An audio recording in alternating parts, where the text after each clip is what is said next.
तर hi friend, नमस्कार. तर चला, माझ्या नवीन एका रेसिपीमध्ये तुमचे खूप सारे स्वागत आहे. तर चला, मी खूप दिवसापासून रेसिपी टाकलेली नव्हती. तर चला, आज आपण कंटोल्याची रेसिपी बघणार आहे. मी इथं कंटोल्यातल्या बिया काढून घेतलेल्या आहे, कवळे कवळे बिया ठेवलेल्या आहे. निब्बर ज्या बिया आहेत त्या मस्तपैकी काढून घेतलेल्या आहेत. तर कडक असतात म्हणून त्या काढून घेतलेल्या आहेत. तर मस्तपैकी असे कट करून घेतलेले आहे. 2 पाण्याने धुवून काढले.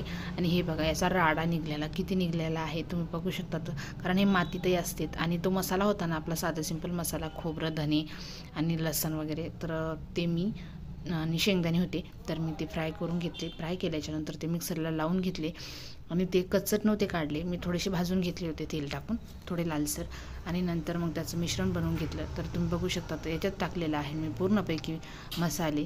तर मसाले कोणते टाकलेले आहे? प्रवीण मसाला टाकलेला आहे आणि मिरची पावडर टाकलेला आहे. तर तुम्ही बघू शकता मस्तपैकी आपले हे फ्राय झालेलं आहे आणि फ्राय होत आहे. तर तेल तुमच्या अनुसार तुम्ही टाकू शकता, तर कमी जास्त करू शकता तेलाचं प्रमाण. तर चला, यामध्ये मी मीठ ॲड केलेलं आहे आणि जो मसाला होता आपला मिक्सरला लावून घेतलेला, तो मसाला यामध्ये ॲड करून घेतलेला आहे. आणि ही कंटोल्याची भाजी आहे, खूप आयुर्वेदिक आहे आणि खूप पौष्टिक असते. तर हे वर्षाला येतात. आणि चला, तर आता पावसाळा दिवस आहे, तर हे नक्कीच भेटतात.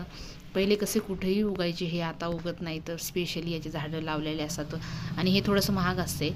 तर हे मी मिक्सर धुवून टाकलेलं आहे. थोडंसं मिक्सरचं पाणी म्हणजे ह्याला थोडं टेस्टही येते आणि थोडंसं शिजलं जातं हे. आणि जास्त म्हणजे असं गजगज झालं ना, जास्त घट्ट, तर ते खायलासुद्धा त्रास होतो.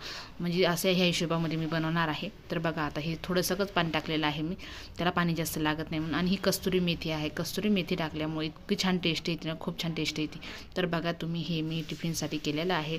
जास्त घट्टही नाही, कारण ह्याला जर जास्त घट्ट लागून केलं ना आपण, तर त्यानं तोटराही बसतो आणि हे होतं. बघा तुम्ही, एवढा छान वास येऊ लागला, खूप छान वास येत होता. साधे सिंपल मसाले आहेत, रिस्की काहीच मसाले नाहीत. चला, तर ॲसिडिटी होत नाही, पित्त होत नाही, काहीच नाही. तर चला, कंटोल्याची भाजी कशी वाटली नक्कीच कमेंट करून सांगा. तर बघा, असं गरमागरम टिफिन भरला की छान वाटतं. तर बघू शकता तुम्ही, असं मी टिफिन भरत आहे. तर चला, कंटोल्याची भाजी मी बनवलेली आहे, कारण ही खेड्याला खूप बनवल्या जाते. तर चला, आमच्या चॅनलला लाईक करा, सबस्क्राईब करा. तर बघा, अशी छान कंटोल्याची भाजी तयार आहे. तर चला, नवीन काही घेऊन परत येऊया. तोपर्यंत बाय बाय.